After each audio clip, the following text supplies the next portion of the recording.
Harga yang terjangkau dengan fasilitas yang mumpuni merupakan salah satu keunggulan yang dimiliki oleh bisnis yang Dea jalani, serta memberikan pengalaman yang menyenangkan bagi para pelanggan. Apa yang membedakan bisnis Anda dengan bisnis salon dan spa lainnya? Saya mau menumbuhkan cita rasa seperti di hotel-hotel, tapi bukan di hotel dan harganya affordable lah. Kenapa? Karena waktu itu saya pernah, maksudnya saya termasuk tergolong yang nyobain spa di hotel tuh nggak sering, tapi ya beberapa kali. Cuma di situ, maksudnya saya ngerasa kok, nggak enak-enak banget mas gitu loh. Tapi idenya gitu, tapi misalnya fasilitasnya yang bagus gitu. Jadi kayak kenapa nggak saya ambil aja tuh fasilitasnya dipakai tapi bukan di hotel gitu. Jadi tidak, tapi ambience-nya yang saya jual gitu. Kayak misalnya pada masa itu nggak banyak salon yang menggunakan musik di saat tidur segala macam. Itu menjadi sebuah experience. Home care, kita bawa speakernya mas ke rumah. Kita bawa speakernya, kita kasih semuanya secara kayak udah kayak di hotel aja gitu. Tapi mereka nyaman karena di rumah gitu. Dan itu experience menurut saya gitu loh. Jadi lo rasain dulu deh gitu. Nanti ketika udah dirasain baru tahu tuh kalau oh iya ya ternyata tuh emang beda banget ya sama pijat-pijat. Karena saya kan memang suka dipijat, jadi saya tahu perbedaan-perbedaannya. Jadi tapi tinggal saya pilih saya mau yang kayak gimana. Saya mau bisnis yang saya paling suka, yang waktu itu saya di hotel ini misalnya gitu. Tapi bukan saya sering, tapi ketika ternyata pijatnya enakan di yang biasa gitu. Pijetannya semua nggak sakit apa. Di hotel enak pada momennya, cuma pas kita pulang sakit-sakit misalnya gitu. Ada aja mas, jadi karena kayak gitu kan dari pijetan, dari tangan, bawaan tangan gitu. Terus mungkin ada alat-alat yang tradisional yang dipakai sama di hotel gitu segala macam. Jadi saya tinggal mencari apa yang bisa saya ambil, tapi nggak saya copy semuanya. Saya pilih yang bagus-bagusnya. Nah, saya kasih yang terbaik nih buat customer saya, customer Kalani gitu. Pola pikir apa yang harus dimiliki oleh kaum muda yang ingin mulai berbisnis? harus dimulai dulu, karena kalau nggak dimulai nggak akan pernah dapat kesempatannya. Mau jatuh atau kayak misalnya anak kecil lari, dia harus jatuh dulu mas, baru nangis, berarti kan baru tahu sakitnya. Tapi kalau misalnya dia jatuh berkali-kali, itulah berarti salah. Tapi kalau dia jatuh habis itu dia nggak jatuh lagi karena dia makin pintar, nggak jatuh lagi nih gitu kan, berarti kan semakin lama pengalamannya itu kan semakin bertambah. Jadi harus dimulai dulu, setelah dimulai baru nanti tahu. Nah ya dari yang disuka, dimulai dulu dari yang apa yang paling terdekat sama kita paling tahu apa yang mau kita jual. Jadi misalnya kayak si Dea jualan salon, wajar aja orang dia emang suka ke salon gitu. Tapi kayak si Dea jualan misalnya pete kan aneh gitu loh mas. Maksudnya kayak ketat banget sama kita gitu. Misalnya kita jualan yang ada di badan kita mungkin, atau kita jual tas atau mungkin apa gitu yang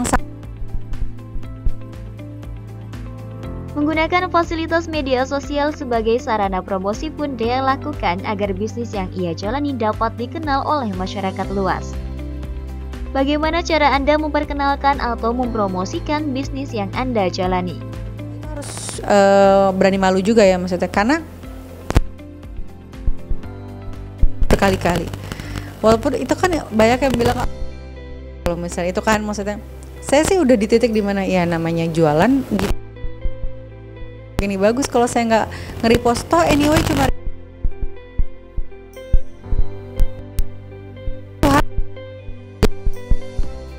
adalah sesuatu yang mahal gitu yang harus saya effort. Bagian jari doang, tapi apa yang saya lakukan akhirnya dia nanya, "Dek, berapaan sih?"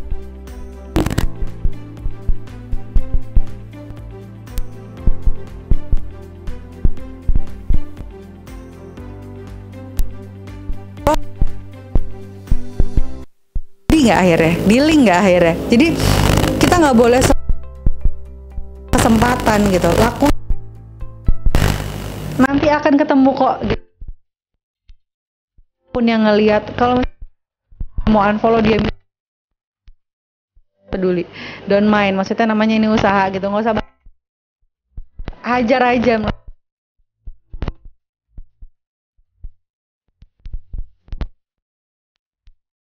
ya yang bagus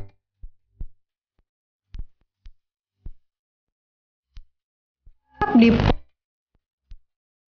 tarik, yang ada orang kesel kan, jadi pinter juga jalan kita gitu, warnanya senadain apa.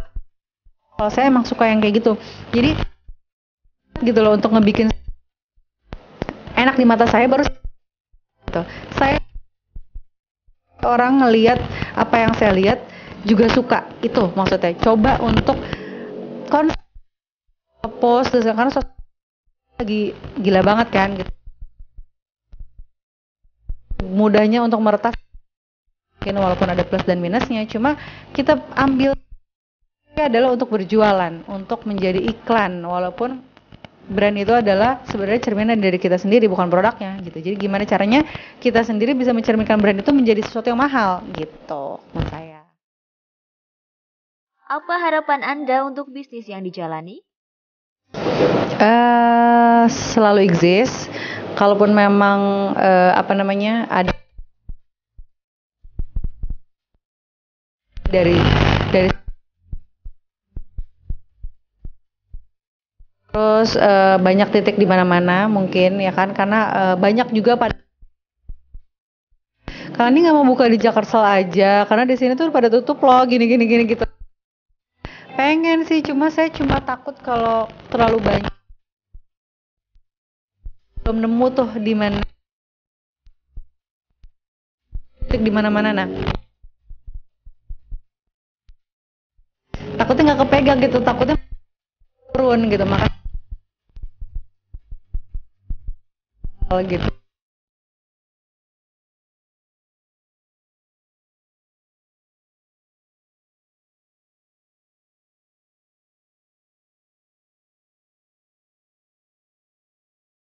Semoga kisah tadi dapat menjadi inspirasi dan motivasi bagi Anda kaum muda yang ingin mulai berbisnis. Saksikan terus program Muda Berbisnis setiap hari Senin, Rabu, dan Jumat hanya di Badar TV. Wassalamualaikum warahmatullahi wabarakatuh.